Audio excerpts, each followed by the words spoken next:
following show is controversial and contains content you may find offensive. Listener discretion is advised. 98 FM's Dublin Talks. Dublin Talks with Adrian Kennedy.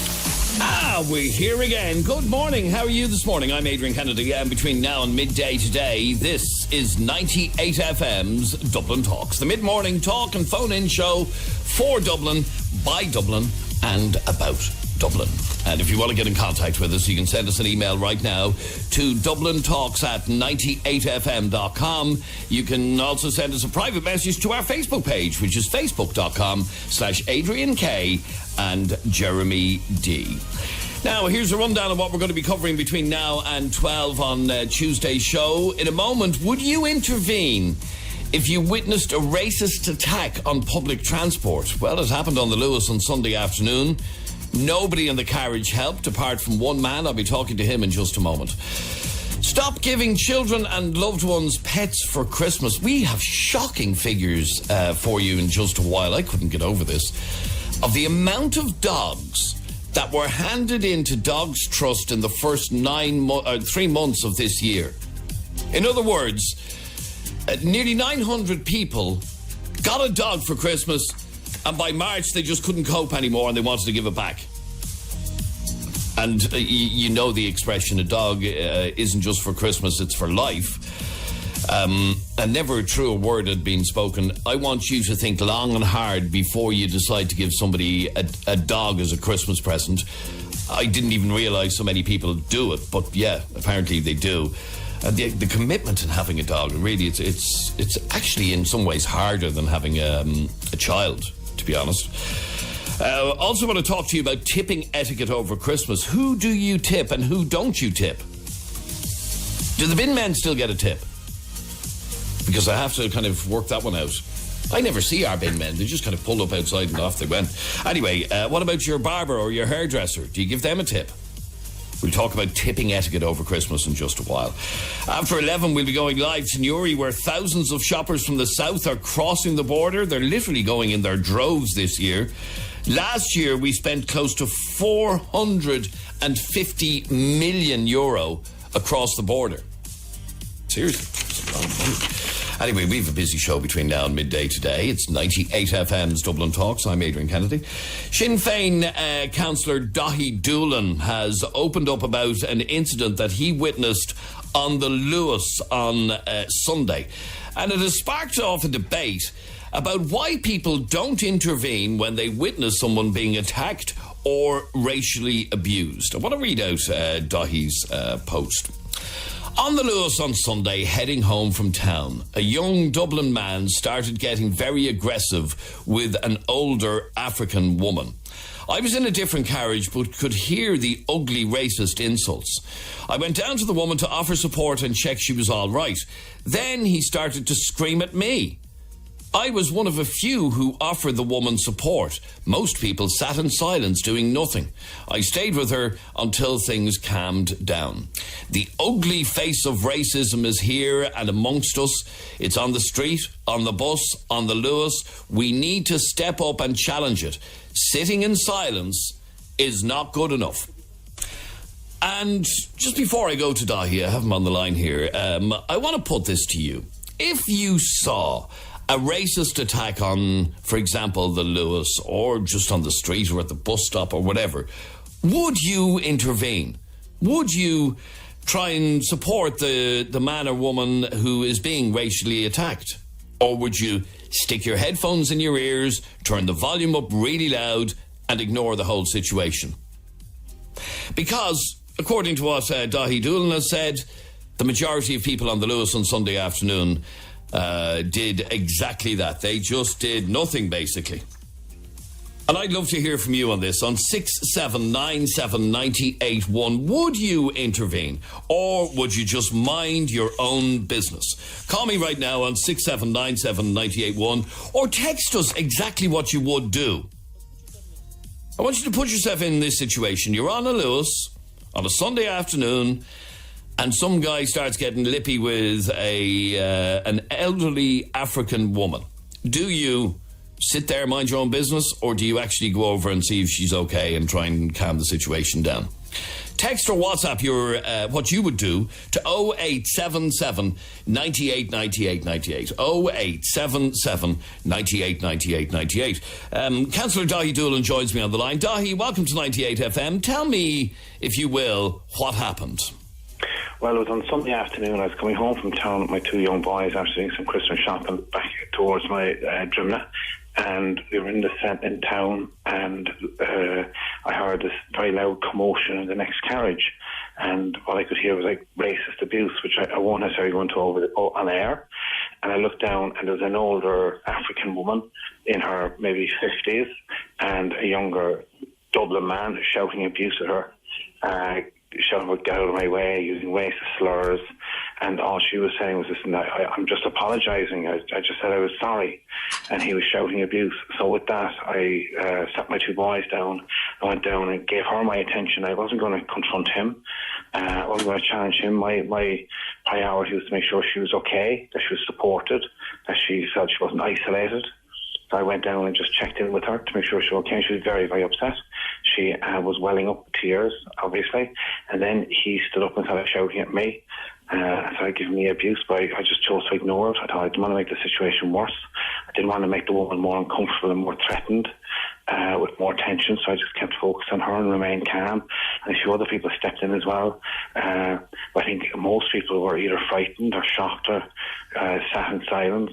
And have you any idea what brought on this racist attack? What the woman was saying was that she was standing in the carriage and he came in, and she just tried to step out of his way, and he bumped into her, and with that he just started shouting abuse at her to get out of his way, get out of my way. And then he proceeded to move down the carriage and sat down, and then started shouting back at her. So I just stood with her, and she rang a friend, and I just wanted to make sure, I said, are you okay? Are you feeling safe? You're obviously very upset, and she was upset, and then things kind of calmed down. The Lewis was quite busy at the time. It wasn't jam-packed in all fairness, but it was relatively full. It was easy enough for me to walk down the carriage to her, and with that then, when the situation had calmed down, I thought she was safe enough.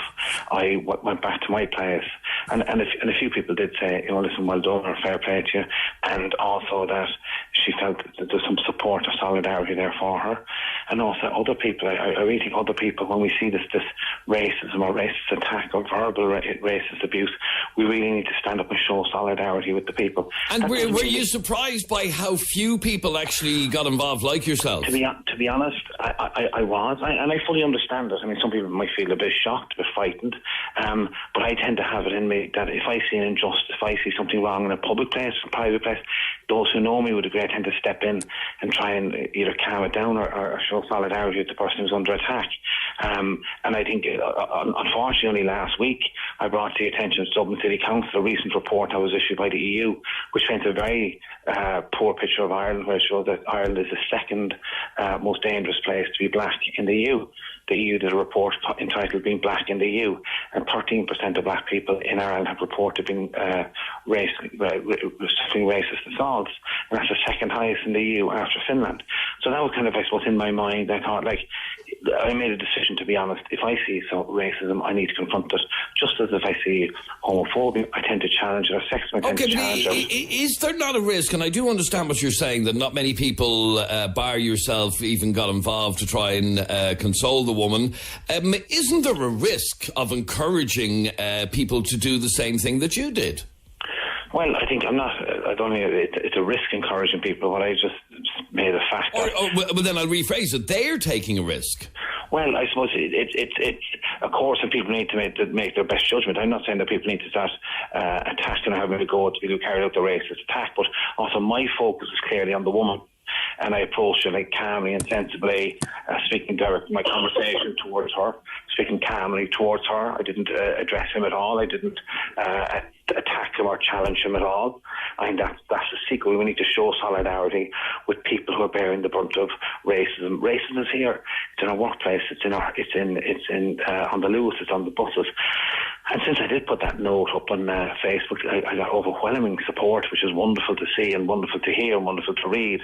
But also other people are recounting other stories of having to confront racism here in Dublin, which is very, very sad. But at the same time, I'm delighted to see people having the courage to stand up.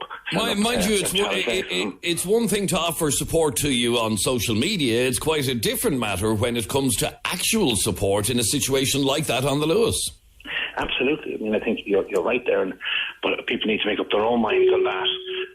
But I certainly would say to people, if you're able to show support to people who are suffering racism, we should do it. I mean, we like to think of ourselves as the country of came in to 100,000 welcomes, and I think we need to put that into action, particularly in these days where it does seem to racism is raising its ugly head. We need to challenge it wherever we see it, and even if it makes us feel slightly uncomfortable, if we have to move out of our comfort zone, I certainly would encourage people to reach out, show solidarity with those people who are suffering racism in Ireland today, and make Ireland a better and safer place for everybody.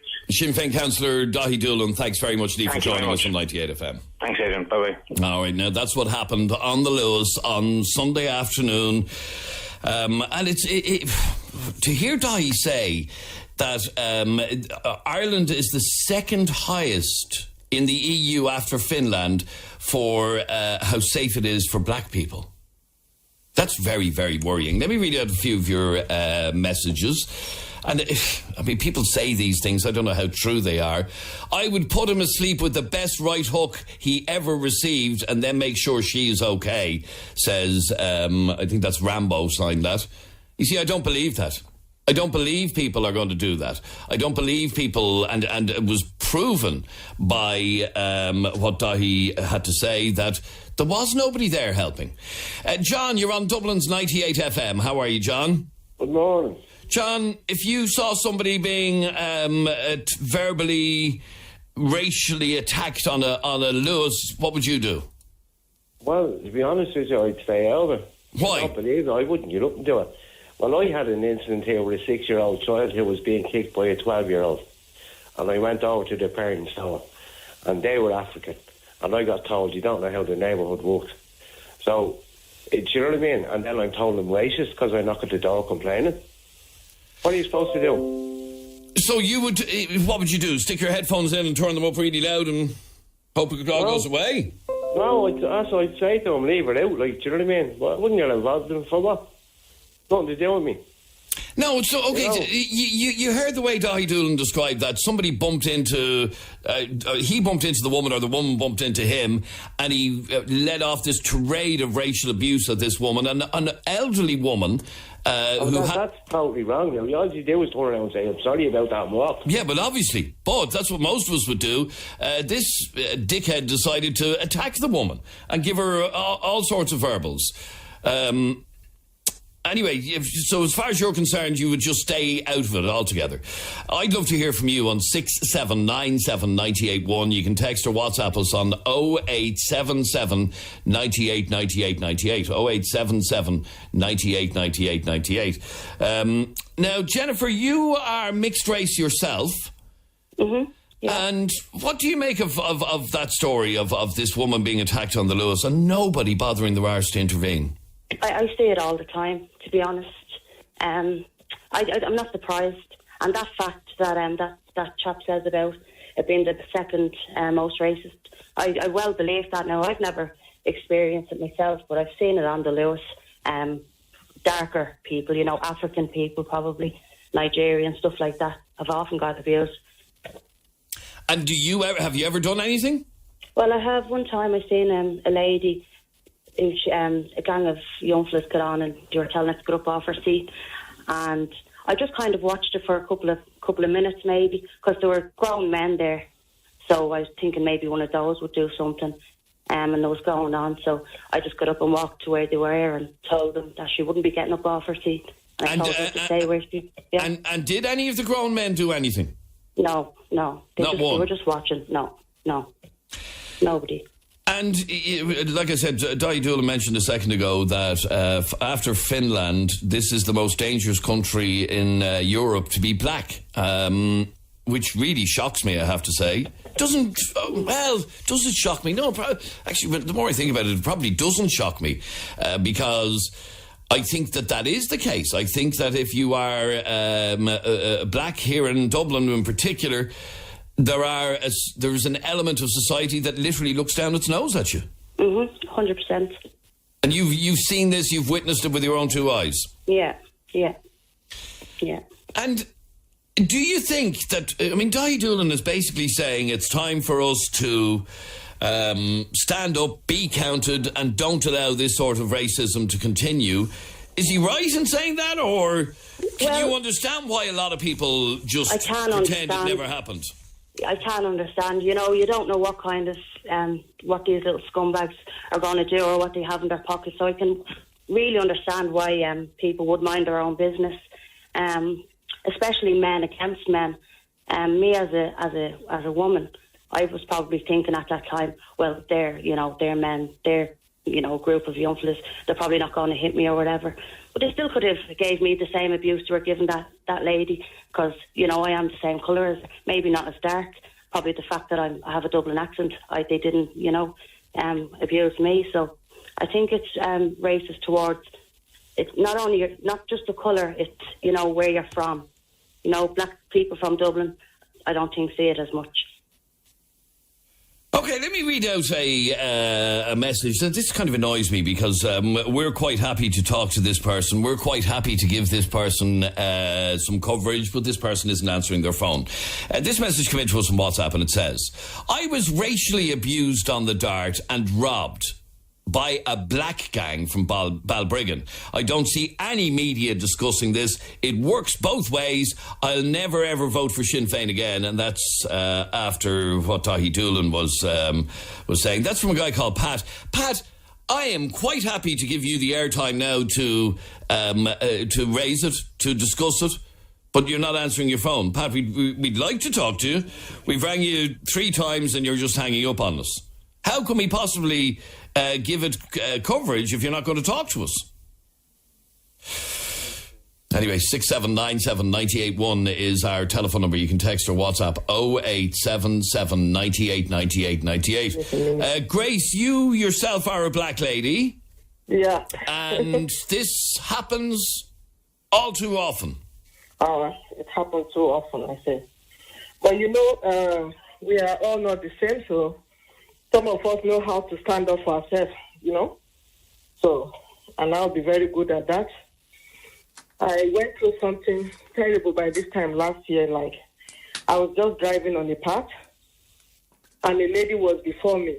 And there's just, there's a walking path there, right beside her. So it was dark. So I thought, okay, maybe she wasn't really listening to the car on her. So I tried to turn on my headlights just for her to see.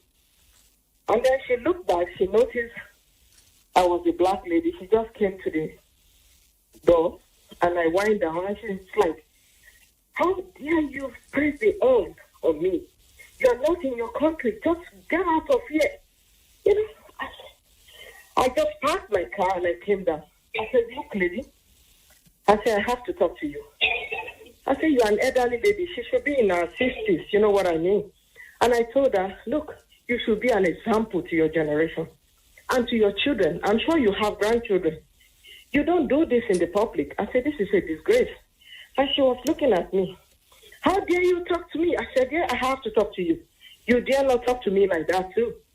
I said, we are all human and we should be treated equally. I said, I wonder what you're going to pass on to your grandchildren. I said, no wonder we have a lot of bullies in the school. You should be very careful what you pass on to your generation. And she was like, oh, I mean, there was a lot of people there, like, everybody was like, oh, that's good. Yeah. I don't really care, but I just have to step out. I have to stand up for myself, stand up for my children every time. And you see this thing going on, and like the man said, we should always stand up to anything that is injustice in the public. Even sometimes some people are fighting in the public, and some are just standing there watching until something terrible happens. It's not a good thing.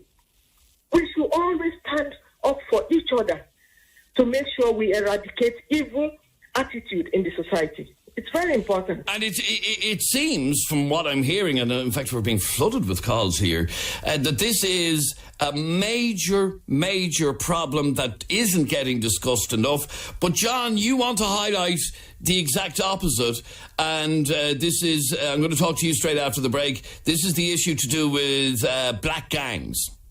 Black gangs, yeah. Okay, stay there. I'll talk to you straight after the break. Don't go away. 98 FM's Dublin Talks. With Des Kelly Interiors. Delivering your new mattress in time for Christmas. DesKelly.ie. 98 FM. We're in the middle of a conversation sparked by a chat I had earlier on with Sinn Féin councillor Dahi Doolan, who described what he witnessed on the Lewis on Sunday afternoon. A mature African woman being racially abused by some tow rag on the Lewis the other day. And the thing that annoyed Dahi the most is that nobody bar him bothered their arse to even lift their head, let alone get up and try and give this woman a hand. John, you are saying we need to have a look at the other side of this. The other side of it, Adrian, there's muggins going out in Blanchestown, Swords, Portmarnock, a whole lot, with black gangs doing it. So, and the other picture is that the government want to give up our national sovereignty and we'll have mass immigration of 500,000. What do we do then? What do we do with our own people? I don't really understand what that means. What do we do with our own people?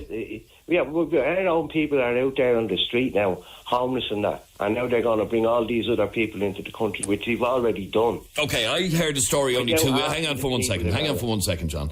I heard a story only 2 weeks ago about a young black fella having the shit kicked out of him.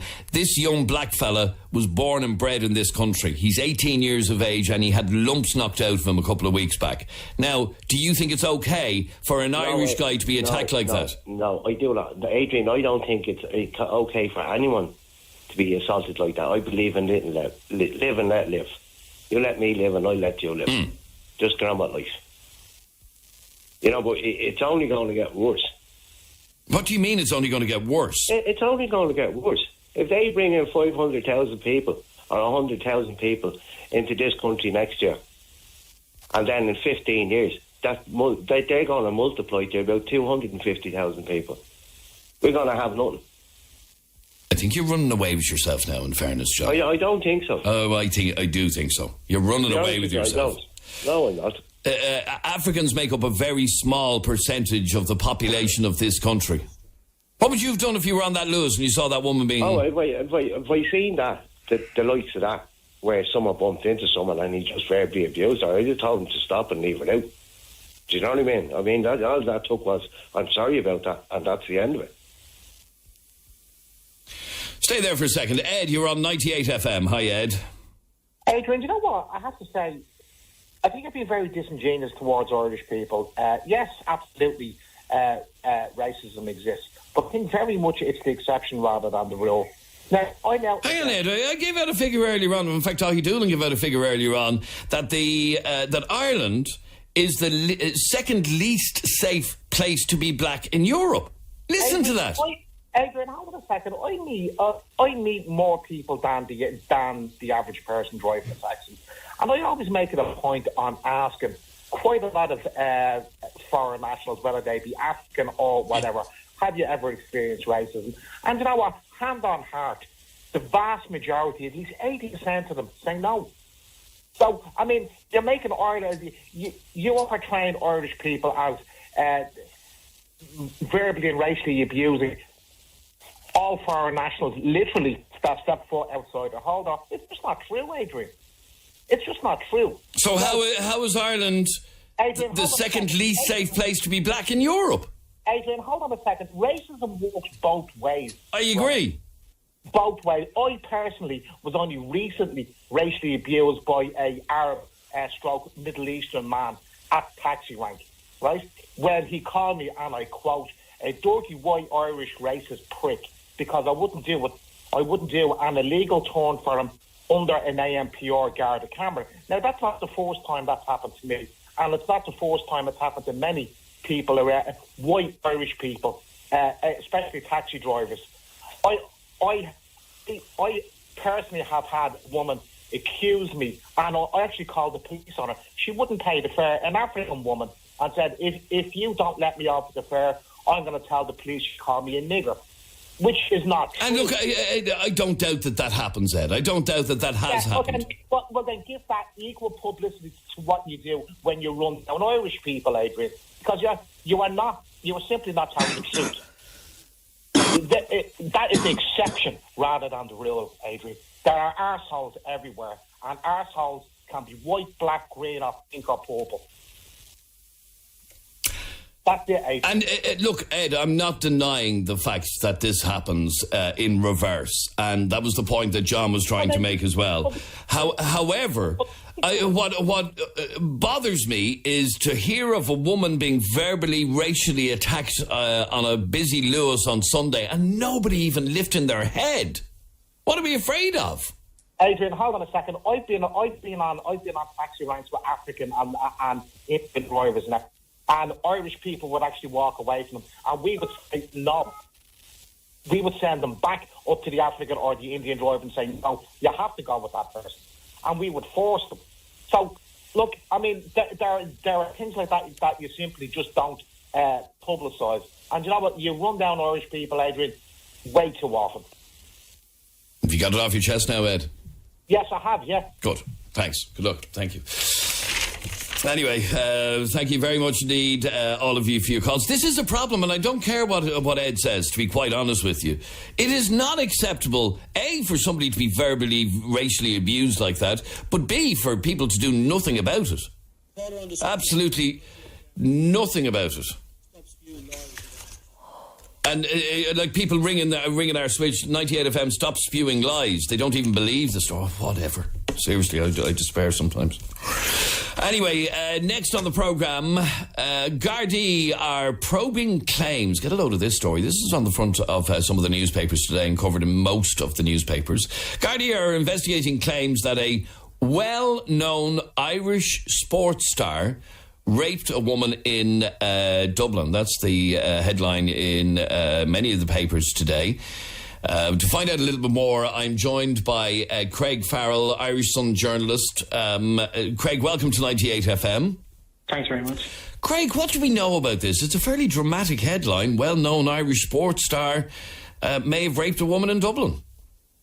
So, Gardaí have launched a probe after a woman claimed that she was raped by a well-known Irish sports star.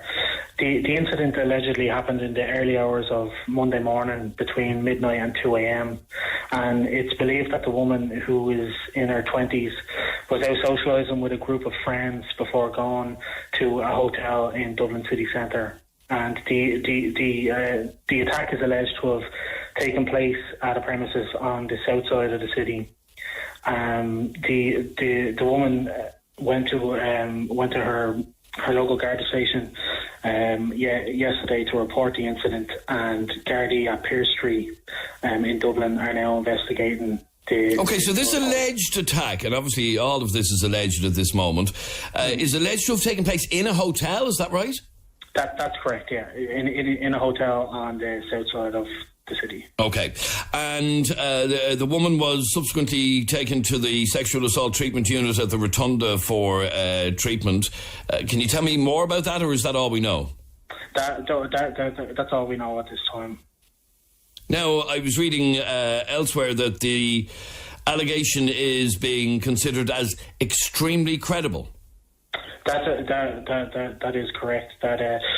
So Gardaí are treating this as an extremely credible report, and it's understood that the sports star has yet to be interviewed as of yet, but that could happen as soon as today. Okay. Now, obviously, nobody is going to be named, and as with all of these things, names are going to start thrown around the place. It's wrong for anybody to speculate as to who this person is. But Gardaí are now investigating the incident, which is alleged to have happened on kind of Sunday night, Monday morning. Yes, between the hours of midnight and 2 a.m. on Monday morning. Okay, well, it's a story I've no doubt we'll hear much more about over the coming days, but that's all we know at this moment. But it is an extremely credible allegation involving what we believe to be a very well-known Irish sports star. That's correct. All right. Thank you very much indeed, Craig Farrell from the Irish Sun, for joining us on 98 FM. Yeah. And I know you're all thinking, wonder who it is. Because I know I'm thinking it. You're listening to 98 FM's Dublin Talks. This is Adrian Kennedy. On the way after the break, are you somebody who would ever even think of buying a dog for somebody as a Christmas present? Would you even think about it? I'm appealing to you not to.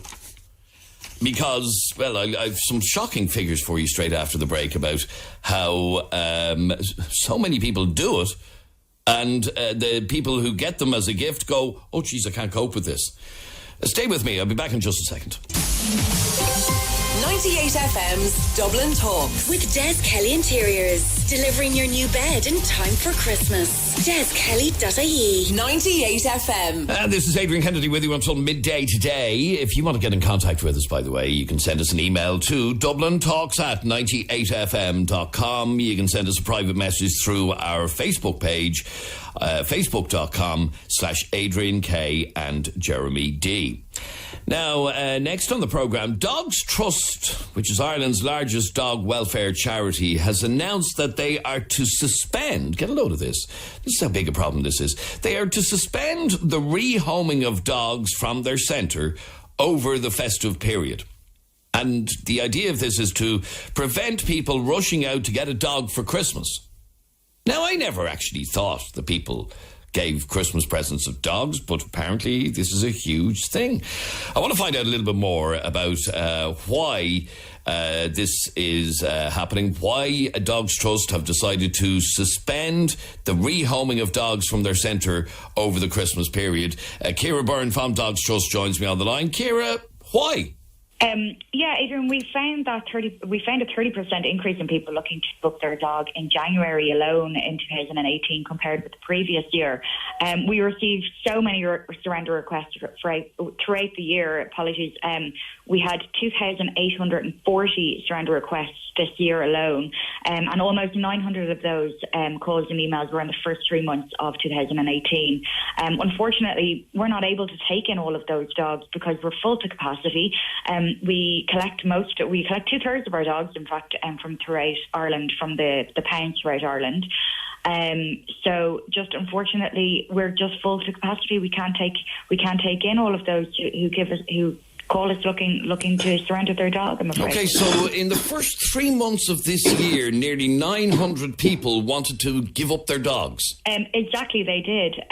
It's just shocking. Like we're saddened and worried every year by the number of people looking to relinquish their dog, and especially it's prevalent in the first few months after Christmas. You know, the biggest reason that we're getting is that people simply don't have enough time anymore.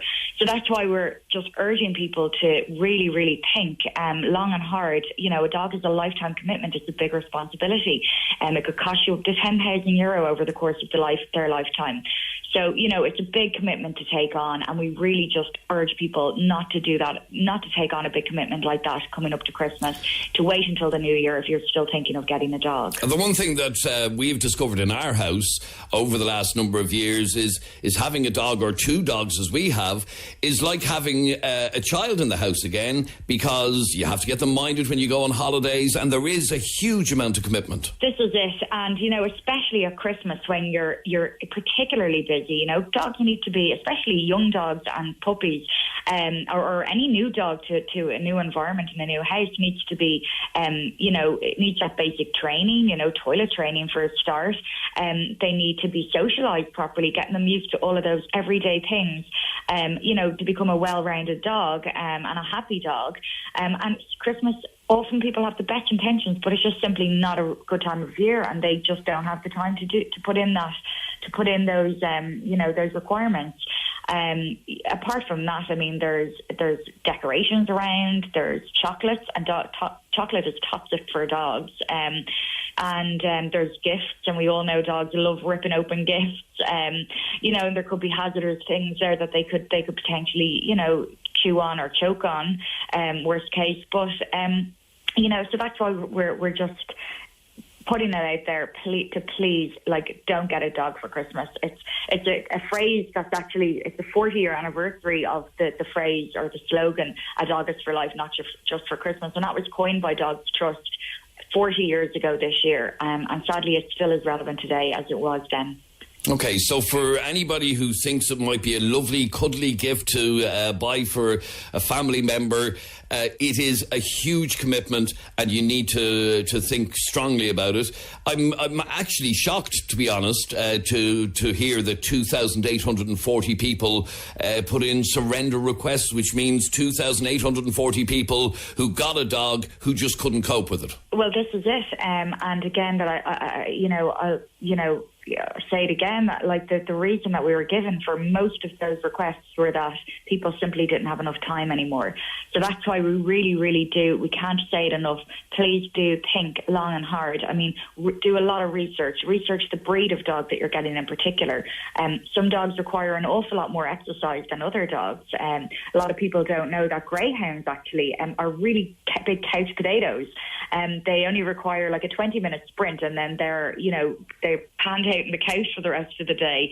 They don't require as much exercise as maybe a bigger dog, like a husky or something like that, that do require an awful lot of walking and an awful lot of exercise.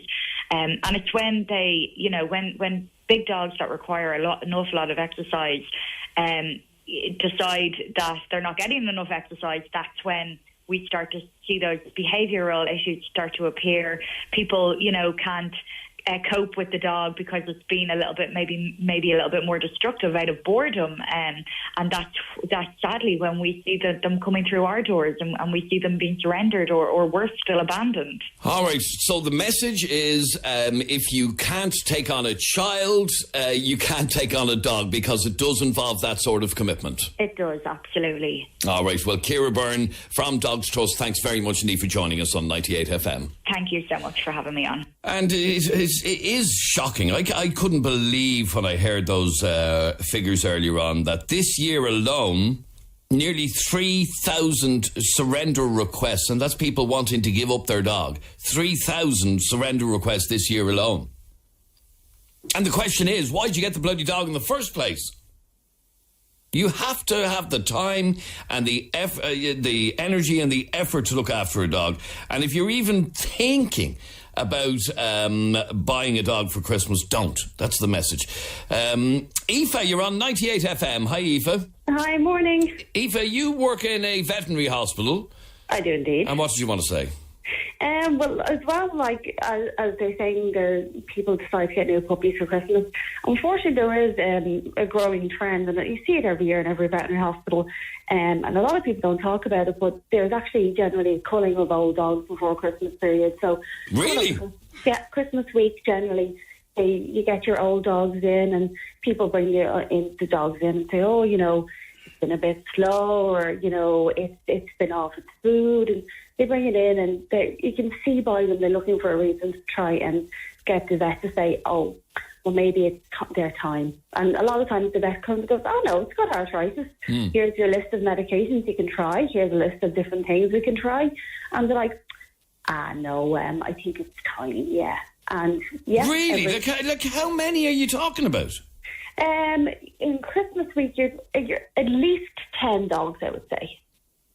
So these are 10 dogs that the owners come in to you and say, here, we're fed up, he's old now, let's get rid of him. Yeah, no, and of course, us as the veterinary staff, we always give them, we don't want the animals. Obviously you don't just take a dog in and put it down just because the owner says so. Yeah, and we do kind of give them so many different options, and it's their decision at the end of the day. And a few times we've actually just said, here, listen, sign the dog over to ourselves and we'll find a new home for it. But are these people with the older dogs, are they hoping to get a newer dog then?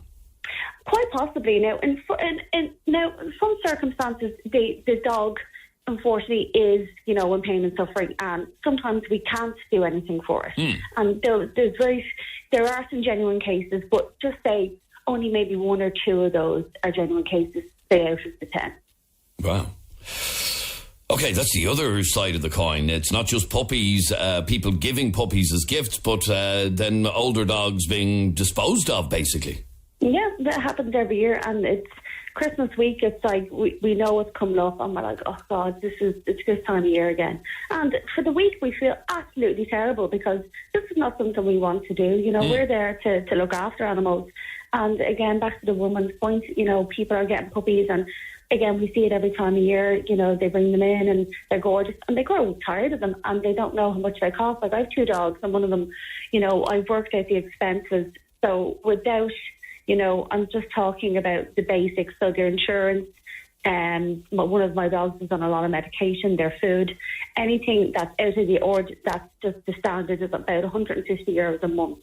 And that's without my older dog decided to do a cruciate ligament in the other week. So that was an extra £400 that we hadn't accounted for. So people need to realise it's not just time and, you know, they need to train the dog, but this is an every month expense. Absolutely. And as I said a while ago, I discovered, we love our 2 dogs, but I discovered how much like it is having 2 children in the house. In fact, a little bit more. You can bring your children on holidays. When we go on holidays, obviously we have to get the dogs minded and everything else. So it is a lot of work. Anyway, if you're thinking of buying a dog for Christmas for somebody, please don't.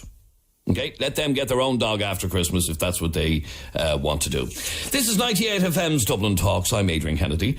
Going to get my hair cut now over the next few days. And I always tip my barber. Always. Mightn't be an awful lot, might be just €2, but I always give a tip. Yeah, I have a tip for your barber. Stop making you look like Adolf Hitler. That's a ridiculous haircut you have. Nothing wrong. That's side At least parting. I have hair. That's side parting. I have hair. Anyway, go on. Let's not talk about my hair. This is radio. Yes. Nobody can see it. They know what Adolf Hitler's hair looks like. Yes, Adrian, with the Christmas period upon us, several newspapers have come out with guidelines of who we should and should not tip over the Christmas period. And these are people that you wouldn't normally tip all year round. Now, I have to say, going by these articles, it's getting ridiculous, the amount of people that were absolutely tipping. This is absolutely crazy. One of the people that you're supposed to tip now at Christmas time that you wouldn't normally is your barista. Who the hell has a barista? So hang on, if I go and buy me a cup of coffee, I have to give them a tip? But do you have a barista, like a fella that you get your preferred barista? Yes, I do. Just round the corner here, yeah. Okay, so are you on a first-name basis with him? Yeah, Baldy. That's what you call him. Well, that's what he is. It says here, if you know your barista on a first-name basis, you should give him an extra tip coming up to Christmas time. It's Christmas tipping etiquette. So Baldy, that's his name, is it? Well, he's called the Bald Barista. Okay. And he's just around the corner here on Angel Street. Okay, and... I'm not giving him a tip. Not for Christmas? No, certainly not, no. Also, you should tip... Now, I don't know about this. I wonder how people feel about this. Tipping your bin man. It was something that was done in the 80s and 90s, but with the arrival of bin charges, lots of people don't tip their bin men anymore. Is that still a thing? No, well, I don't tip the bin man. Okay, is there anybody listening that gives the bin man a tip? Now, when we were growing up, I remember my parents used to tip the bin man because bin man back in the day, you could leave like a car out and they'd throw it in the back of the truck. That's true. You could leave a 6-seater sofa there, and on Christmas Eve, Johnny the bin man would come along, and my mother used to say to him, Johnny, my old sofa's outside the house, will you take it away? That's no problem, ma'am, I'll take that sofa away. Now, Christmas is around the corner. Yeah, and you will give him a tip. You'd give Johnny a $5. Okay, who do you tip at this time of the year? Text or WhatsApp 0877 98 98 98. Who do you tip that you wouldn't normally tip? Like, you hardly tip the fella who makes your coffee in the morning. Well, that's what it's saying. Christmas tipping etiquette includes your barista. So maybe, Adrian, maybe you should throw a few quid in. Peter, you're on 98 FM. How are you, Peter? Morning, lads. How are you getting on? Peter, you work in an industry where tipping is quite common. Common enough, yeah. It happens pretty much it can happen on a daily basis, yeah. Okay, what sort of industry? I'm a dog groomer. You're a dog groomer? I am indeed, yeah. Oh, right. Yeah. I'm just trying to think. think. Surprised. There's loads of them. No, I know. But would I ever tip a dog groomer? No, probably not. Sure, why would you not tip your dog groomer? You tip your barber, don't you? I do tip my barber, yeah, because he's after doing my hair. Oh, but if I groom your dog and I do a nice job on it, the appreciation there would be not the same, no? Well, I've never seen a bad job done on a dog. I mean, how do you do it? You can. Oh, can you? My missus made a Hames of our dog last year. But she didn't do it, obviously. No, she did. Oh, she did it herself. She made a pig Snickers of the dog. But the she's not a dog groomer. She's not a dog groomer, yeah, exactly. Let that be a warning. Don't ever try and groom a Pomeranian and hope to get away with it because she made a pig Snicker. Why, did it look like something from an 80s soap opera or something? He looked like hair. No, he looked emaciated. But anyway. like the Specsavers ad. Yeah, exactly. That's exactly what it was like. Anyway, do you expect a tip? No, not at all. Absolutely not. I don't expect it at all. It's nice when I do get it. You know, it's greatly appreciated. It shows that the customer's actually quite happy with the job I done. All right, we'd like to hear from you on this on 6797981. Who do you tip, especially at this time of the year? 98. Live and exclusive to Dublin's 98 FM, Monday through Friday between 10 and midday. This is Adrian Kennedy. You're with 98 FM's Dublin Talks. And Trish is here with Tuesday's top headlines. Thanks, Adrian. Drivers caught speeding could soon be fined more the faster they're going. The Transport Minister is bringing proposals to Cabinet today to introduce a new graded system. It would mean motorists caught 30 kilometres an hour over the speed limit would get more penalty points and a heavier fine than someone 10 kilometres over. No arrests have been made by Gardaí investigating an alleged sexual assault in the city. A woman claims she was attacked in the early hours of yesterday morning in the Dublin 2 area. Gardaí say investigations are continuing. The Simon Communities says there's number of people it helped over a 2-year period has risen to over 13,000. The Homeless Charities annual report shows there's been a 2/3 increase in demand for its services between 2015 and 2017. And music legend Cher is coming to Dublin next year. She's set to play 3 Arena on the 1st of November as part of her Here We Go Again World Tour. Tickets go on sale this Friday at 10 a.m. And now you're up to date on 98. Is she not about 90, no? She must be. But legendary status. Legendary, yeah. Now, there you are, Trish. There's a tip for you. Oh, thanks a million. That's just for reading the news bulletin. Thank you very much. Do you tip anybody extra special at Christmas? Oh, I've a real problem with this. Like, I would normally tip in restaurants, but not really anywhere else. Oh, give me back that fiver. No, give me back that fiver. We don't live in the States. This is a States thing that's coming in here that you have to tip everyone, and we just don't do it. Well, you wait to hear the new thing that's on the list now that I couldn't believe, Trish. Teachers now, people are giving their... No. Yeah, people are giving their... It's customary now that at Christmas time, before your kids break up for the Christmas break, that you go into Mrs. O'Brien or whatever, and you say, "How are you, Mrs. O'Brien? Thanks for looking after little Billy all year. Happy Christmas, and here's a bottle of Molten Brown hand soap." Like, Jesus. Do you tip? I tip in restaurants if the service is good. Your hairdresser? That's it. No. Take that fiver back, get out. That would explain the hairdo you have at the moment. You should tip your hairdresser, Trish. Seriously, you should. 98 FM's Dublin Talks with Adrian Kennedy. Tuesday morning, what date is it today? Oh, it's the 11th of December. This is Adrian Kennedy, and this is 98 FM's Dublin Talks, the mid-morning talk and phone-in show for Dublin, by Dublin, and about Dublin. And we're trying to find out who you tip at this time of year that may be above and beyond, that you wouldn't normally tip. Call me right now on 6797981. James, you're on 98 FM. How are you, James? Morning, Adrian. How are you doing? Good, thanks, James. James, do you ever tip? I do indeed, Adrian. I was just saying to the operator there, I'm a taxi driver, so, you know, to be honest with you, I never go looking for the tip, Adrian. I never have, I never would.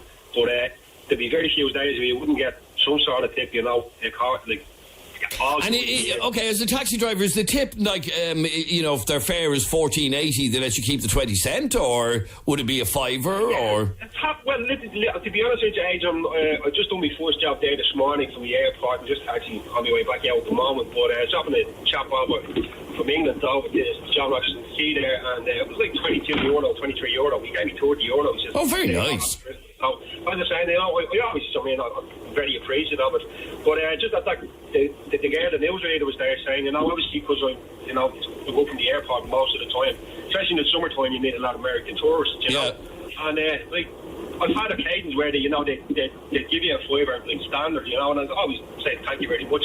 But there is times where some people would ask, like obviously have probably never been to Ireland before, they say is tipping standard. I says no, to be honest with you, it's not. So it's not as though I would say yes, we'll go out and look specifically for the tip. So but I always appreciate it. The worst tippers, actually, I worked as a waiter, James, for about 8 years in a previous life, and the worst tippers in the restaurant business were Americans and upper class people. Americans, they tip in their own country, Adrian, but when they come over here, they don't give you a sweet cent. They wouldn't give you anything. Yeah. But I found as well, the people who tip the best in restaurants, they used to be your old salt of the earth working class people. You know Billy, Adrian? Absolutely. Like Billy from Ballyfermot. Yeah. There you go. That was a great service. There's 10 quid he'd give you.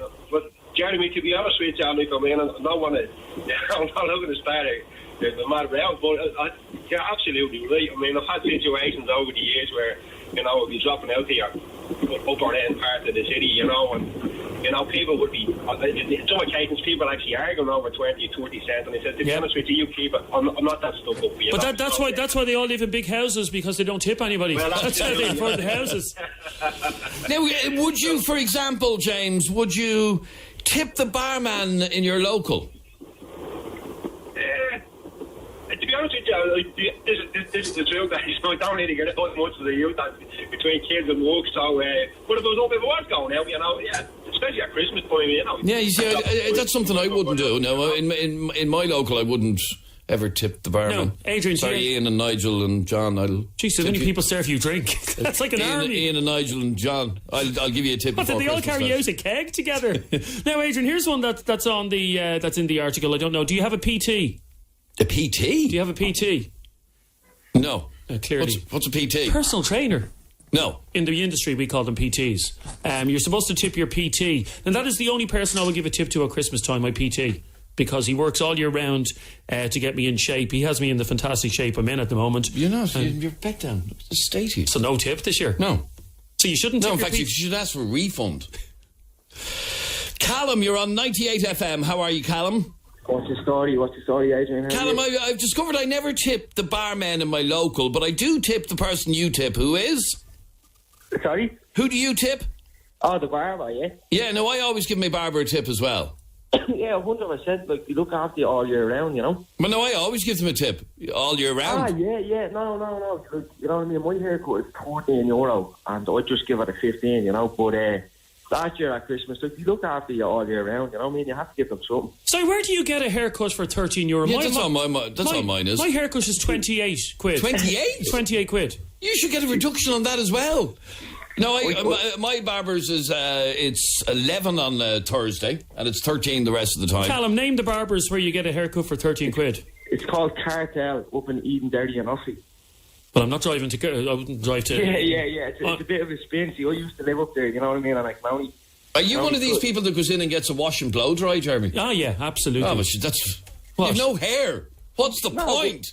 But definitely, you have to give them something. Like, when I gave her 50 quid last year, and like, you would have put it in the till now, but I said, no, make sure you keep that for yourself now. Like, you looked after me all year round, Oh, well, there you go. Cartel Men's Hair Salon in Eden, Derry, County Offaly. It gets a 5-star review on Google Reviews, so it's obviously a decent old spot. Yeah, it's only new this year. The good crowd in there, so make sure to go check it out. Well, I wouldn't drive to Eden, Derry on a good day, so I'm not going to go and get my hair cut. Good luck, Adam. Okay, he gives his barber a tip and an extra bit at Christmas time. How much is your haircut? €11 on a Thursday. No way. Yeah. What more do you want to spend? Where am I going wrong? 28 quid. You're going for a wash and blow dry. Yeah, but you need the wash and blow dry. You don't? You do. You need to get. All you need is a squirt of water in your hair. I love that massage at the start. That's what you're paying for then, because the haircut probably takes about 10 seconds. Another one which people are texting in about. A lot of people are texting in about. We were mentioning to Trish there is the teachers. A lot of people seemingly are now tipping their. But it's not really a tip, is it? If you tip your teacher. It's a Christmas present, isn't it? But according to the etiquette, you cannot give your child's teacher money, or it could be seen as a brown envelope jobby. So you have to give them a present.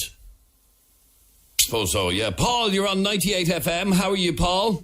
Not too bad, Jeremy. No, well, I'm Adrian, but yeah, we'll go with that. And Paul, who do you tip? Well, not that I tip. I actually am a milkman, and at Christmas time is when I get all my tips. Now, okay, I have to say, now that you're mentioning, we have a milkman as well, but the problem is the lads just leg it up our driveway, dump the milk and leg it off again. I couldn't give them a tip. I couldn't catch them. They're that quick. Yeah, but obviously when you go around and collect them, not like you pay online. No, I do, and I do pay online, so I never have to... Yeah, but Adrian, you told me before, Adrian, your bin man only ever arrives when you're at work. No, we're talking about milkman. Or milkman. He only ever arrives when you're in work. No, they arrive at other times. But the point I'm making is that they come... I never get to see them, and I pay them online, so they don't even have to collect money off me. Yeah, but I go to the army customers because when I deliver, obviously I collect as well, Now, don't tell me you arrive at the door and you have your hand out, do you? No, I don't. No, but what I mean, like, for instance, a woman came in this morning and actually gave me a tip this morning, but was paying the bill because she got a bonus this week for the milk for Christmas, so she was paying me for the next couple of weeks because she had the few bob there, and she gave me a tip as well this morning. But as I say, I knocked on my customers' doors. I don't have people pay me online. Right, okay, yeah. But I used to have that service, my milkman, and it's it's very good. But it means I never get to meet the lads. Yeah, I understand that. Yeah, no, I see all my customers. But like what you were talking about, I give Nigel and that price of a pint as well up in Ashbourne. Okay, you will. I'm going to have to do it. So who's Nigel? Nigel is the barman in my local in the Cool Key. He's one of them. John is another one. Ian's another one. Okay. Lena's another one. Can I just say to you lads? Yeah. Don't take offence to this, Paul and Adrian, yeah? Yeah. But when you're on a first name basis with a barman in a pub, I think you might have a problem. No. You would? No. It obviously means you Jamie go to... knows his barman in his local. Really? Yeah. Anyway, yes, okay, so tip... It means you get saved quicker when you go to the pub if you know him by his name. Oh, yeah, there's nothing worse than standing at a bar for 30 seconds waiting for a drink. So. Exactly. No, my pint's sitting there waiting for me when I go in the door. It's great. Really? Yeah. Anyway, okay, so tips all round for the Cool Key Lodge for Christmas. I'd say Adrian's like that fella. Remember the fella in Cheers, Adrian, that TV program? Remember when you used to walk in the bar and all the customers would turn around and shout his name? Does that happen in the Cool Key when you walk in? Yeah, it does. Adrian! Well, they actually Adrian! do. Yeah, Adrian! They do. Finally, Claire... tell me about the dog groomers. Well, I used to work in a dog groomers from when I was about 13 all the way up to 5th year. It was a local dog groomers. They were a family friend. Right. So I worked summer and Christmas, and I used to always get tipped. And I just washed the dogs and helped out. But it's a really, really tough job. I'd say so. I gave our dog, myself and my missus gave our dog a shower the other day. Right, and he looked lovely afterwards. But my God, it's such an effort.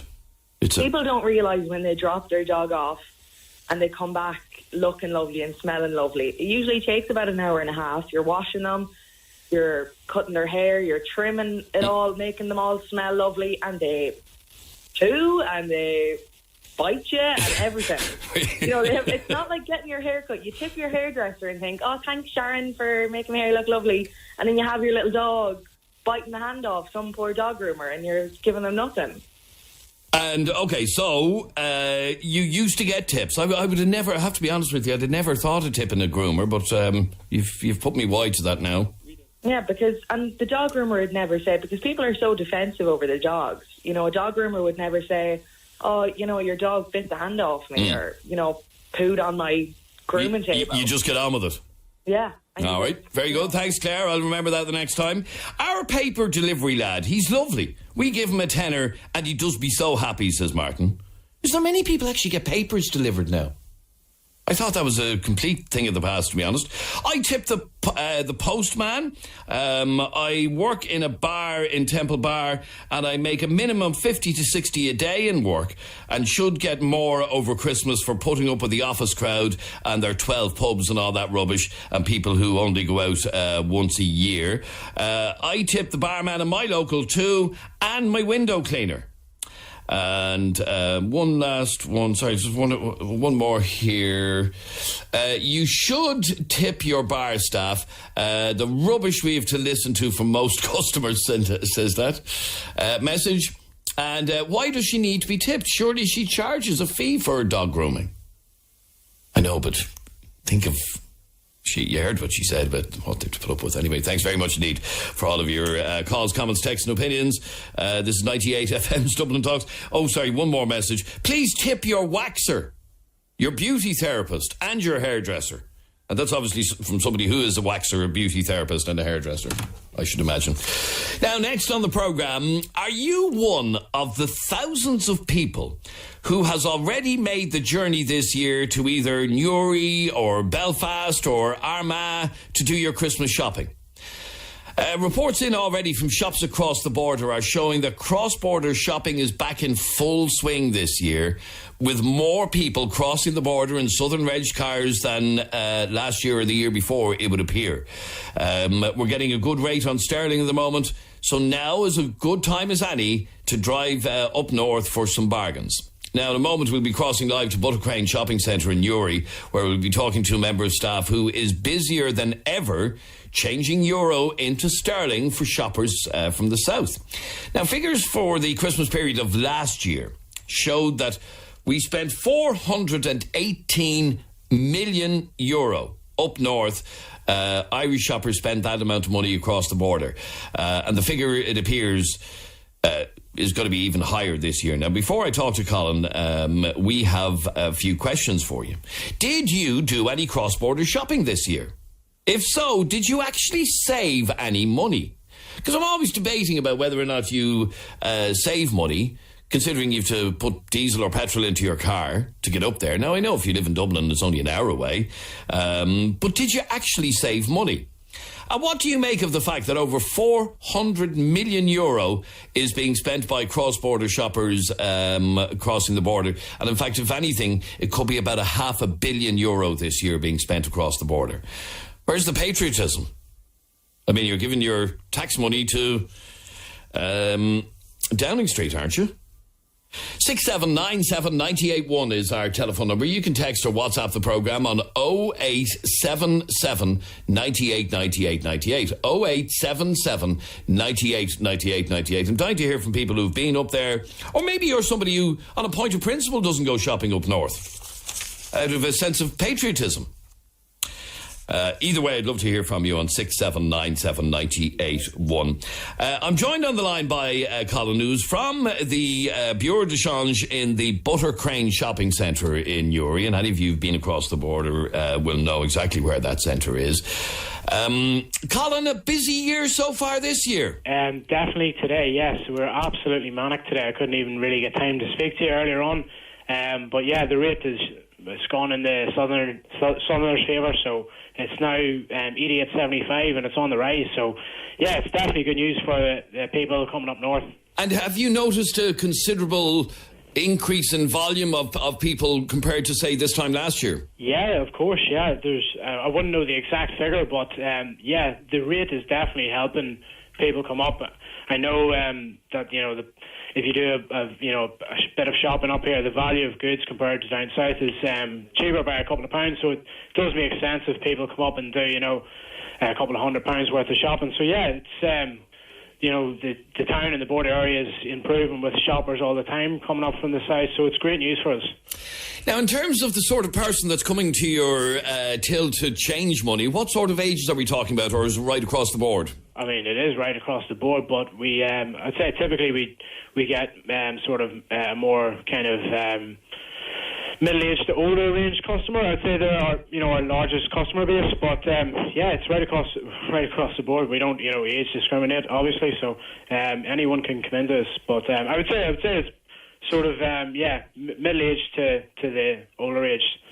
Now, in terms of Buttercrane itself, I assume the car park is stuffed with Southern Reg cars. It is, yeah.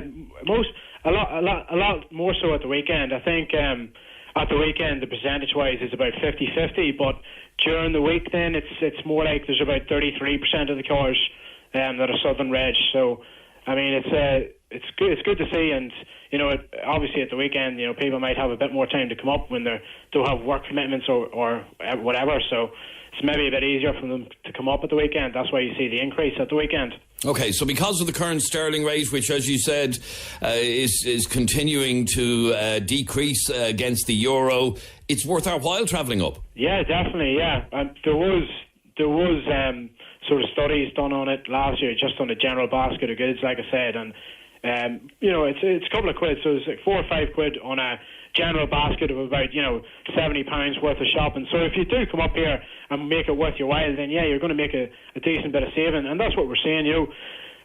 People are coming up and doing their shopping in the local supermarkets, and it's helping out the town with the sort of offlow elsewhere around the supermarket. So it's great to see. All right, Colin from the Bureau de Change in Buttercrane, thanks very much indeed for joining us. Thanks very much. Cheers.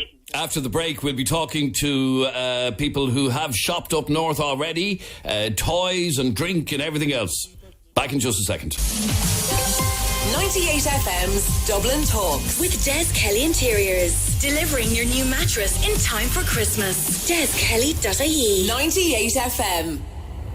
Reports coming into us over the last couple of days would suggest that the amount of people going across the border to do shopping is up this year compared to last year or the year before.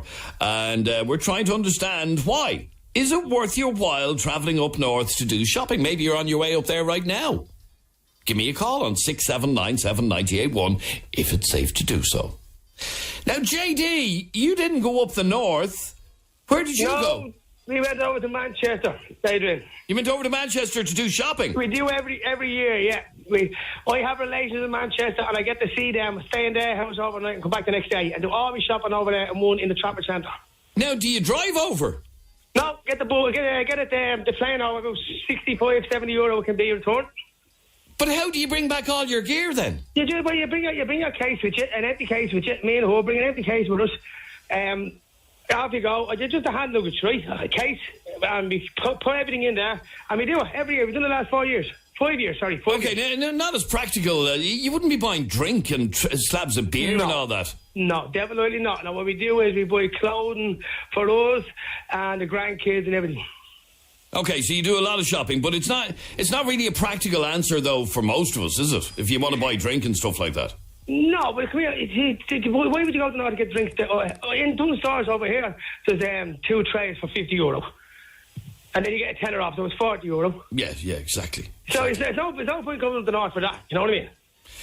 All right, stay there for a second. 6797 981 is our telephone number. You can text or WhatsApp us 0877 98 98 98. I'd love to hear from you on this and find out if you're somebody who shops up north, or maybe you've been already, or maybe you're going this week, or maybe you're on your way right now.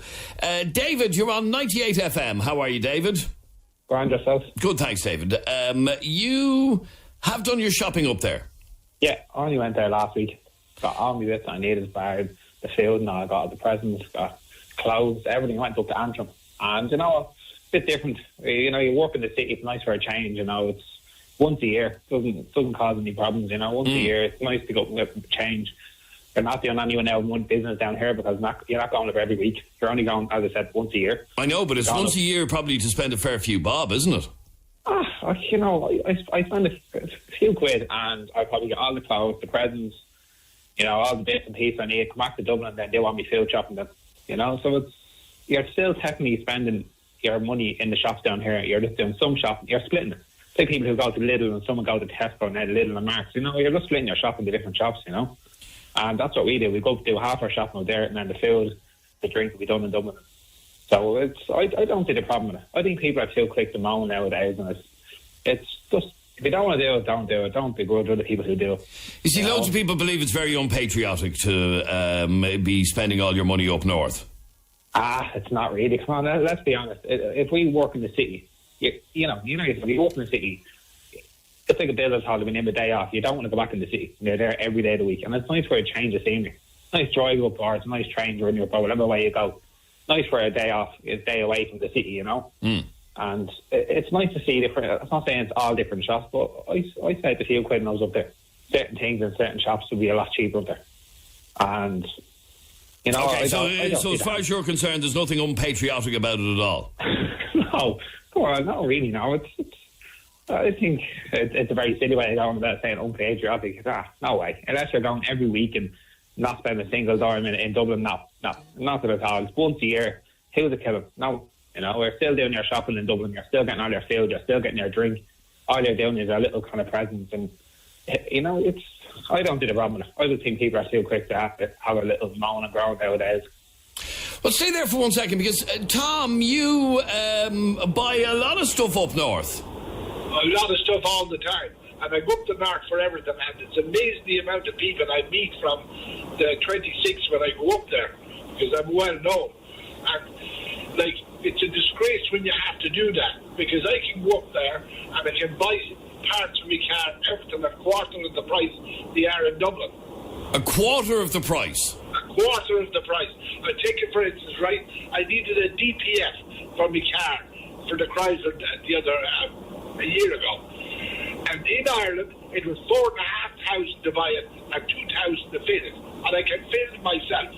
But 4,500, I went up to north and bought it for 700 sterling.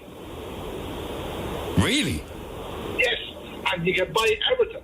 But you see, there's one point that nobody is always missing out. The people of Ireland voted to be part of Europe. But it never happened because we're being charged 3 times the price for everything coming into the 26 counties. We were never part of Europe. The government was, but we weren't. And we're the people that voted to go in, so we were treated. Like, buy a car, buy a Toyota Avensis. Down here is 33, 34,000. It's only 16,000 up in the north. I know we have to pay the VRT when we come back to our own white-collar gangsters, but that's the way it is. And it still works out cheaper with the VRT? Yeah, of course. Of course it works out cheaper with the VRT. But our lads can't see that. Stay there for 1 second. He buys loads of stuff, car parts and all sorts up north, and saves a fortune. Dave, you're on 98 FM. How are you, Dave? How's it going? Not too bad. Good, thanks, Dave. Dave, you have saved lots of money recently up north as well. Yeah, I went up there in the summertime and I bought an expensive watch and I saved €1,200. €1,200? €1,200. Now, how much was the watch? Well, the watch down here would have been €9,000, and I got it up there for €7,800. Wow, that's some saving, all right. Yeah, it's and you had priced the exact same watch here? Oh, yeah, the exact same. I was in with the dealer, an authorised dealer, and they used to give discount on that brand of watch, but now because that brand of watch is so popular, they don't give discounts. Right, so with you, yeah. So I said, okay, fair enough. So I had a look up the north. It's only an hour and a half from where I live, and that's where I bought the watch up the north. So there you go, €1,200. That's unbelievable. All right, well, today's sterling rate, because of all the Brexit shenanigans yesterday, is around 90 pence. So €1 will get you 90 pence sterling, which is a good rate. It's the highest it's been for about at least the last 3 to 6 months. Yeah, it was up on 90 earlier on in the year, but it's back up at 90 now. And, it's kind of worth your while, I suppose.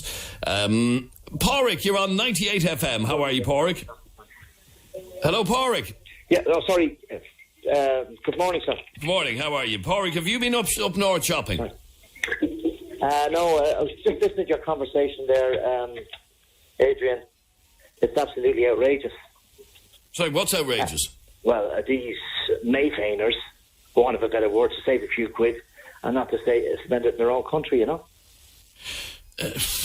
Okay, there are some people who would think it's our own country, even though it's not. But so they're Mayfainers. If they're crossing the border to do their shopping, they're Mayfainers. Exactly. They're living in this jurisdiction. They should be spending their money here. This is where they're making that. This jurisdiction affords them their livelihood, and then they go off willy-nilly just to save a few quid. You know what I mean? But should we all like to save a few quid? We all like to. That's the point. Is the Irish exchequer here is losing out. And last year, it lost out about €420 million. This year, it could be $500 million. But, I mean, we all like a bargain, and if we can get stuff for Christmas cheaper, why wouldn't we?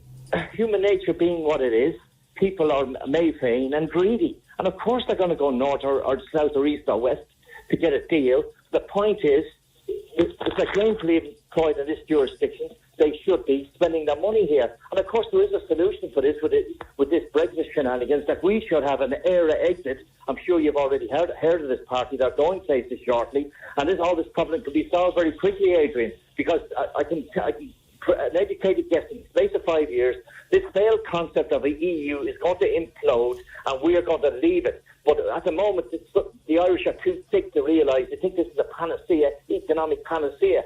I'm sorry, it's a slight tangent, but at the end of the day, these Mayfainers are an absolute disgrace. They call themselves Irish? I don't think so. If we're truly patriotic Irish people, we should keep all our money south of the border. Correct. And not be spending it up north, even though you can get great bargains up there. I know somebody who you just heard Mick saved a fortune on his watch. Yes, or Dave saved a fortune on his watch. I heard him, Adrian, and these Mayfainers might as well make hay while the sun shines, because this is coming to a shuddering halt shortly. Well, like I said, when this EU implodes, and it's a corrupt, rich man's club, eventually ERA exit will happen. So these Mayfainers can make hay now and spend their money elsewhere, because in a short period of time, a couple of years, they won't be able to do that. All right, we're kind of getting off the subject. But Dave, you're a Mayfainer for saving all that money up north. Well, no, I wouldn't say that now. I keep all my money down south. It's just the dealer down here wouldn't give me a discount, so I said, well, to hell with you, and I went somewhere else, and I saved €1,200. And what, is it not available in any other shop down here? Oh, it is, yeah, but you see, the prices, it's the watch company that I'm talking about, all the prices are controlled down here, and it can be very hard to get the brand that I was after. So I went up north, and I got the watch that I wanted, and I saved €1,200. And now there you go, Pádraig. Why wouldn't you want to save €1,200? I'm sure you'd like to save €1,200. Like I said, that guy should hang his head in shame. This is supposedly his country, and he's spending his money elsewhere. I mean, at the end of the day, has he no? Is he? What is he? He might as well go and feck off and live there, because he's no good to us in this little jurisdiction, is he? There you are, Dave. You're no use to us. Go on, move up to Newry with you. Yeah, and I'll buy all my nice designer watches up the north in future, so will I? All right, stay there for 1 second. We put up a poll on our Twitter, and Pádraig, you'll be interested in the results of this, okay? And here's what we asked. Do you have a problem with people from the south doing their Christmas shopping up north to save a few quid? Here's the result of that poll. 92% said, no, don't have a problem with it. Fair play to them. But 8% said, yes, it's totally wrong. But in other words, Pádraig, he's gone. You're very much in the minority. Most people don't have an issue with shopping up north. I'd love to hear from you on 6797 981. Text or WhatsApp 0877 98 98 98. Mick, you're going on Thursday. I am, yeah. Next Thursday when I finish up work. Okay. And can I just say, I think a man Pádraig is talking through his backside there. Like, how is it unpatriotic to save yourself money? And do we not already shop in English stores in Dublin or wherever you live in the country? But hang on, yes, you may well do, but you're going to a company that's hiring Irish staff and paying VAT. Okay. Hang on, paying VAT to the Irish exchequer, not the English one. And what about that one time of the year when we go on holidays to Spain or Portugal or outside of the country and we take money out of the economy that way? He's been absolutely stupid making it about patriotism. It's saved a few bob going up to Christmas while we're trying to stretch our money that we have. Okay, stay there for 1 second, Mick. I'd love to hear from you. 6797 981. We'll get you straight through. 98 FM's Dublin Talks. With Des Kelly Interiors. Delivering your new bed in time for Christmas. DesKelly.ie. 98 FM. Huge reaction to this. We're in the middle of a conversation all to do with shopping up north, or we're trying to find out what sort of bargains you can get. I have to admit, I haven't been myself this year. I have gone in previous years, but I haven't been myself. Maybe I'll pack my missus into the car today. Let us know what's cheaper up there. Have you been? Mick, what are you hoping to get on Thursday? Just all your bits and pieces, really, like bits of clothes, electronics, perfumes, aftershaves. Just everything seems to be that bit cheaper up there. Will the car be full driving home? Sure it will be, yeah. You see, when I hear you listing off all those things, I think, oh God, isn't it awful that our economy is missing out on all that? But sure, well, you know, I can't understand why it can be 15, 20, 25 euro cheaper a couple of miles up north. Like, when you're buying a lot of things, I have a big family, you're saving, like, I could easily save 500 or 600 quid doing we shopping up there. Really, that much? I think so, yeah. Now, I used to stock up with all the beer, but the spirits seem to get a bit cheaper in Dublin. I just think, to be honest with you, I think your man Paul, like, he was very annoying to listen to about patriotism and going on as if, I don't know, what he was trying to make. I just don't agree with what he was saying about... He's talking about saving Irish jobs. You know, saving Irish jobs? Yeah. Sure, do we not have, like, one of the highest employment rates that we've had in recent years? Yeah, we do, but it won't necessarily last forever. But you hear the ads on the radio for Love Irish Food, for example, and telling you to buy food that has the Love Irish Food on the label. To be fair, I do me food shopping down south. I wouldn't bother buying food up there unless I seen. But I wouldn't go up there with the intention of buying food. But the point that I'm making is we're being encouraged to buy Irish, and no disrespect to people in Uri, I know a lot of them are. I'm not going to drift off the point about buying Irish or this and the other, but like we're encouraged to open our doors to Europe in other ways. So, do you know what I mean? But like, I'm not going to get into immigration or anything like that. You can't take the bits that suit us and not take the bits that financially suit us. Okay, stay there for 1 second. 6797 981 is our telephone number. Ava, you're on 98 FM. How are you? Hi. Now, Ava. Ava here. I'm good. How are you? Good, thank you. You do all of your shopping up the north. Sorry, you don't do any shopping up north, but you do a lot online. Yes, I do a lot of Amazon shopping online because there is no Amazon in Ireland. I don't know what stops them from making one. That's one question I have. If you want people to buy local, why don't you set up Amazon in Ireland? Okay, so your argument is that the shops here in Dublin need to be more competitive. Of course, they need to be more competitive, definitely. And in fact, Bobby, that's... Even the big supermarkets we have, Tesco is effectively not Irish. A whole lot of stuff. I know, but the argument is, I know, for example, Tesco or Lidl or Aldi aren't Irish. They're German or British, but they employ Irish staff who are paying Irish taxes and they're charging Irish VAT. That's the difference. Agreed. We do buy Irish. I think 90% of the time we do buy Irish products, but in things like, a lot of things that you don't get in Ireland, you have to get it from outside. It's not competitive enough. Ireland is an economy, first of all, we are a bit detached from the EU mainland, so because of lack of mobility, because lack of free portability, whatever you call that, the prices are much, much higher here. I don't know the reason. Why is it so high? We are in the same EU zone. Yes, and for a lot of things, it is more expensive here because it's up to each individual country to charge what it wants. Bobby, you're on 98 FM. How are you, Bobby? Not too bad yourself, sir. How are you? Not a bother, thanks, Bobby. With all this extra money that the Exchequer is getting, what are they actually doing with the money? I mean, everything is in a jocker. I mean, the roads are in bits, the hospitals aren't working, life insurance is collapsing. There's actually insurance company going under. What are they using the money for? Like all this extra money that they're charging us for? I mean, they're just spending on things that don't even concern us anymore. So you're blaming the government basically for the fact that €500 million may be spent up north this year. Of course. I mean, if they got their act together and bailed out some of the people that are genuinely that need help them out. I mean, I wouldn't mind paying an extra few bob. It's going towards a decent, a decent cause instead of them lining their own pockets. Because they definitely look like what they're doing, Yeah, but they're not, are they? What do you mean they're not? I mean, how long you show me one TD that doesn't retire with a massive pension?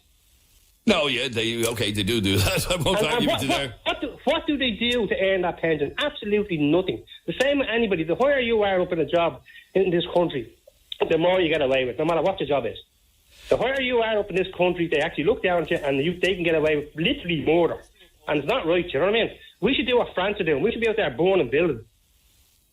Okay, well, stay there for 1 second. Bobby, 6797981 is our telephone number. Text or WhatsApp us 0877 98 98 98.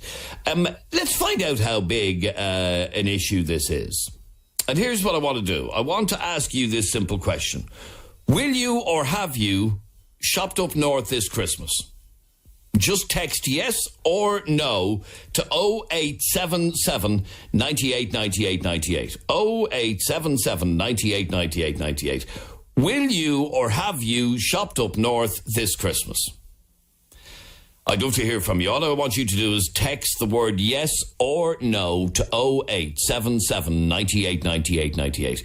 Will you shop up north this Christmas? Text yes or no to 0877 98 98 98. Where am I going now? Peter, you're on Dublin's 98 FM. How are you, Peter? How's it going, Adrian? Peter, in answer to my question, have you done shopping up north? Yes. And it's great value, is it? Well, as you were saying earlier on with the exchange rate, the exchange rate doesn't really matter in a lot of it. The only shops that matter in is the likes of Gucci and stuff like that, real high-end stuff. 99% of the stores up there are doing straight swap. Whatever the price is in pounds, you pay that in euros. Really? Yeah. God, straight pound for euros. Wow, that's hard to compete with. Well, exactly. So, like, for instance, an iPhone down here, over €1,000. You go up the north, it's less because it's less in the UK. You're probably saving €250 just on an iPhone. Really? Oh. You know what I mean? And then next, the kids' clothes store next. The jumper down here, it's nearly the price. It's €30 for the child's jumper. You go up the north, and it's £12, and they're €8 for the same jumper. So it's €12. I'm saving €18 on a jumper. So you make no apologies then for doing the last it? caller said, a little guy was a guy, you're unpatriotic. I went away for 2 weeks last year and spent $5,000 in a different country, so that's unpatriotic. Like, and as your last caller says, what are they doing with the money? They're lining their own pockets, and they're lining all these big corporations' pockets. We're spending $750 million to help Apple keep $13.5 billion that they owe in taxes. But I'm a bad citizen because I might want to go up north and save a few quid because my wages have been held back for the last 10 years.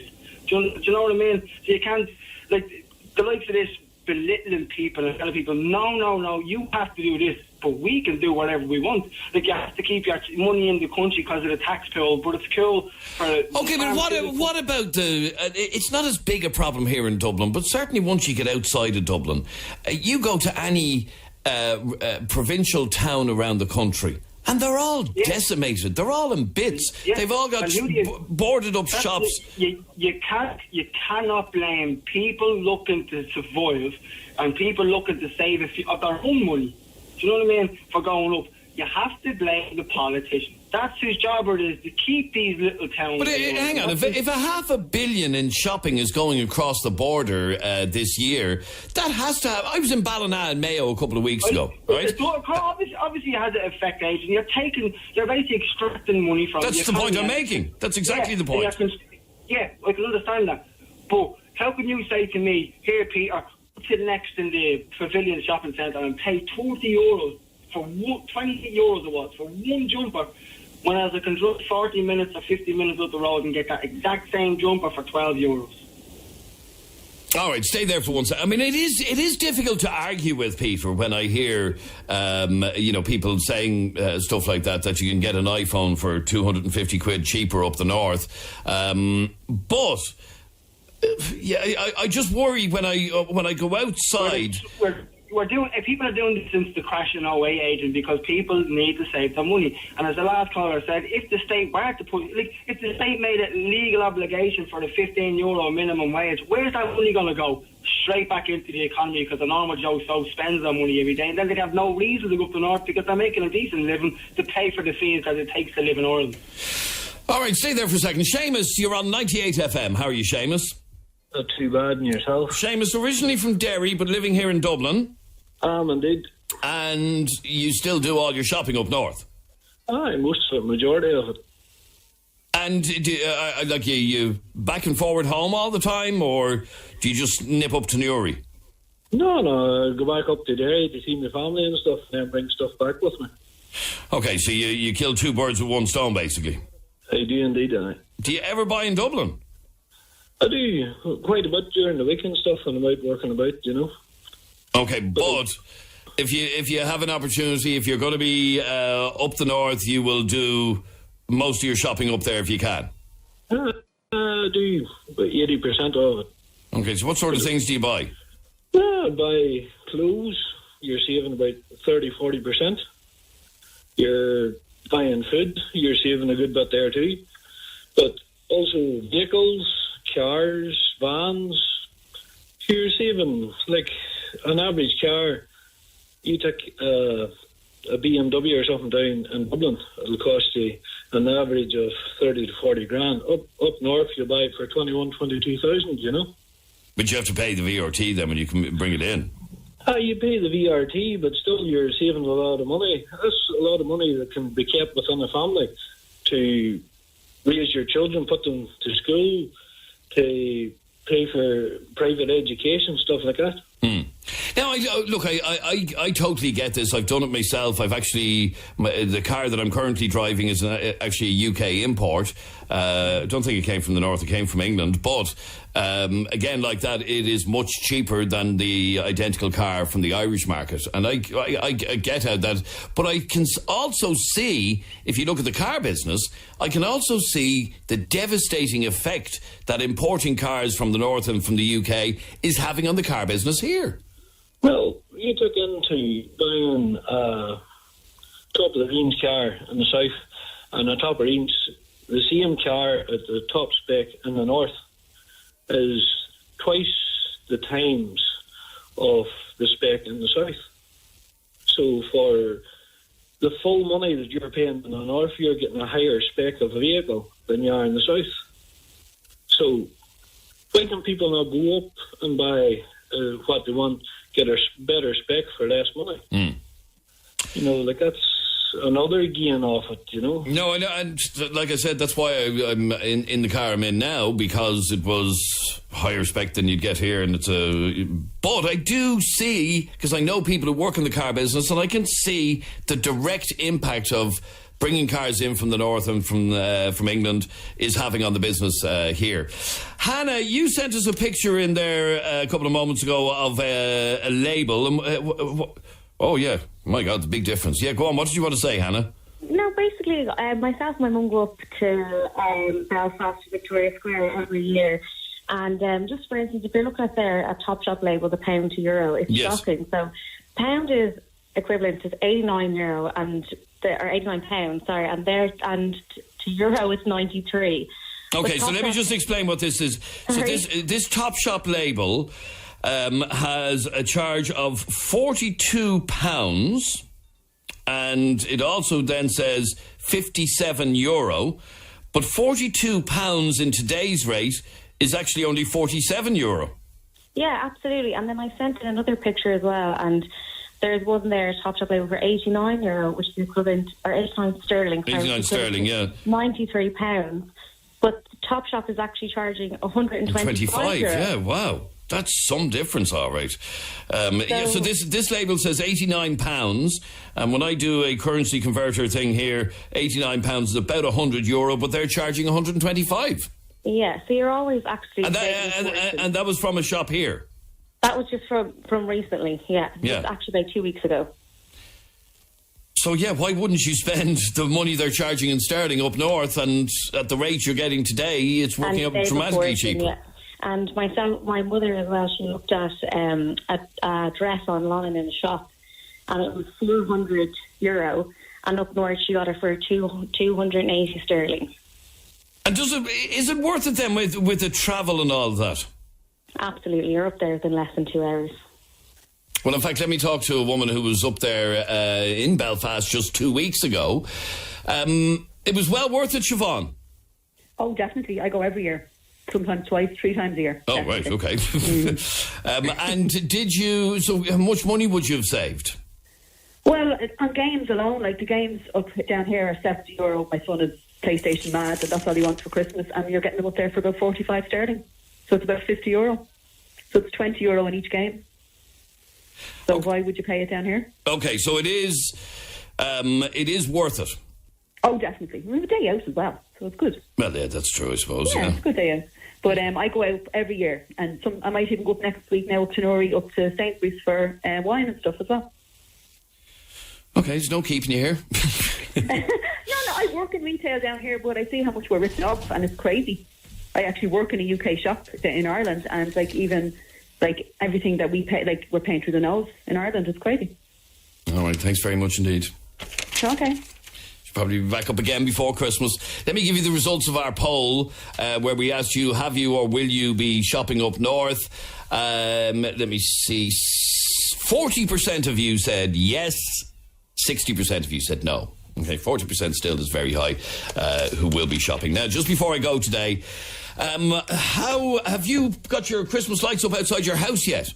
If you have, we have teamed up to try and give you the opportunity to win €1,000 thanks to Flexify, Ireland's latest way to pay, flexify.com. We are on the search for the best Christmas lights in Dublin.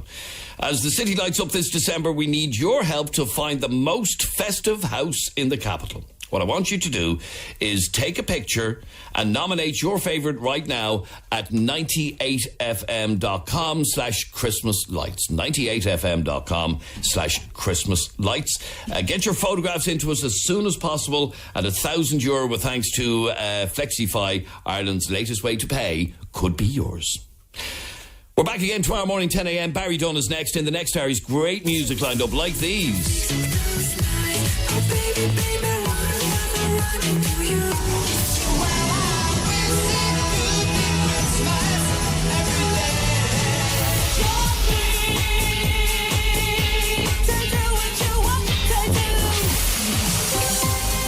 FM's Dublin Talks with Des Kelly Interiors. New wood flooring fitted in time for Christmas. DesKelly.ie. 98 FM.